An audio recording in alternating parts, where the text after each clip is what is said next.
സ്പന്ദനം. ഇന്നത്തെ കുട്ടികളാണ് നാളത്തെ ഇന്ത്യയെ രൂപപ്പെടുത്തുക. നമ്മൾ അവരെ വളർത്തുന്ന രീതിയാണ് രാജ്യത്തിന്റെ ഭാവി നിർണ്ണയിക്കുക.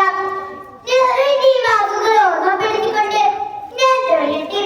സമാനതകളില്ലാത്തൊരു മഹാപ്രളയവും തുടർന്നുണ്ടാകുന്ന വരൾച്ചയും നമ്മുടെ നാടിന്റെ നിലനിൽപ്പിനെ തന്നെ ബാധിക്കുന്ന ഓരോ ദുരിതങ്ങൾക്കിടയിലുമാണ് ഈ കാലത്തെ ശിശിരം കടന്നു വരുന്നത്.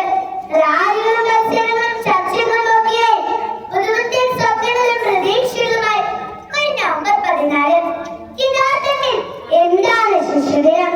എന്തിനാണ് ചാച്ചാജിയുടെ ജന്മദിനമായ നവംബർ 14 ശിശുദിനമായി ആഘോഷിക്കുന്നത്? അദ്ദേഹത്തിന് കുട്ടികളെ അത്രയധികം ഇഷ്ടമായിരുന്നു. ദീർഘകാലത്ത് ബ്രിട്ടീഷുകാർക്കെതിരായ സമരത്തിനിടയിൽ ഇന്ത്യ സ്വതന്ത്രമായപ്പോൾ തന്നെ തുറച്ചു നോക്കുന്ന ഒരുപാട് വെല്ലുവിളികൾ ഉണ്ടായിരുന്നു. മതത്തിന്റെ പേരിൽ രണ്ടായി മുറിക്കപ്പെടുകയും പട്ടിണിയും ദാരിദ്ര്യവും നിരക്ഷരതയും ഒക്കെ നേരിടുന്ന രാജ്യത്തിന്റെ ഭരണം ഏറ്റെടുക്കുമ്പോഴും നെഹ്റുവിന്റെ പ്രതീക്ഷ കുട്ടികളിലായിരുന്നു. വിദ്യാഭ്യാസ സ്ഥാപനങ്ങൾ, ശാസ്ത്ര ഗവേഷണത്തിനുള്ള പദ്ധതികൾ, ISRO ഉൾപ്പെടെയുള്ള വൻകിട മുന്നേറ്റങ്ങൾ തുടങ്ങിയവയ്ക്കൊക്കെ ചാച്ചാജിയെ പ്രേരിപ്പിച്ചത് ഇന്ത്യയുടെ ഭാവിയെ നയിക്കേണ്ട കുട്ടികളെ മുന്നിൽ കണ്ടുകൊണ്ടായിരുന്നു. എന്നാൽ ഇന്ന് ആധുനിക ലോകം സാങ്കേതിക വിദ്യയുടെയും മത്സരങ്ങളുടെയും ലോകമായി മാറിക്കഴിഞ്ഞിരിക്കുന്നു. അതുകൊണ്ട് കുട്ടികൾക്ക് അനവധി അറിവുകൾ ലഭിക്കുന്നതിനൊപ്പം സമ്മർദ്ദങ്ങളും വെല്ലുവിളികളും കൂടിയാണ് വർദ്ധിച്ചിരിക്കുന്നത്.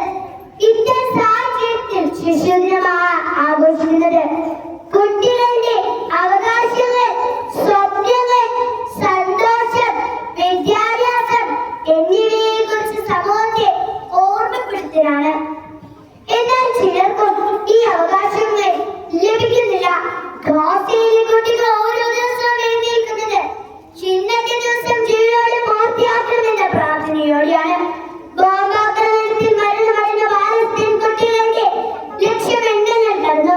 കാലാവസ്ഥ വ്യതിയാനവും ആഗോളതാപനവും ഒക്കെ പലതരത്തിലുള്ള പ്രകൃതി ദുരന്തമായി നമുക്ക് മുന്നിൽ പ്രത്യക്ഷപ്പെടുമ്പോൾ അത്തരം വിഷയങ്ങളിൽ ഏറ്റവും ആദ്യവും ഏറ്റവും അധികവും ബാധിക്കുന്നത് കുട്ടികളെയാണ്.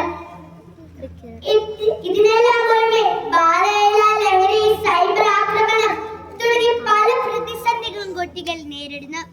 അതുകൊണ്ട് കുട്ടികളെ ചൂഷണങ്ങളിൽ നിന്നും വിമുക്തമാക്കി സ്വപ്നങ്ങളെ കാണാനും സ്വപ്നങ്ങളുടെ പുറകെ സഞ്ചരിക്കാനുമുള്ള ഒരു ആധുനിക ലോകം നമുക്ക് സൃഷ്ടിക്കാൻ കഴിയണം.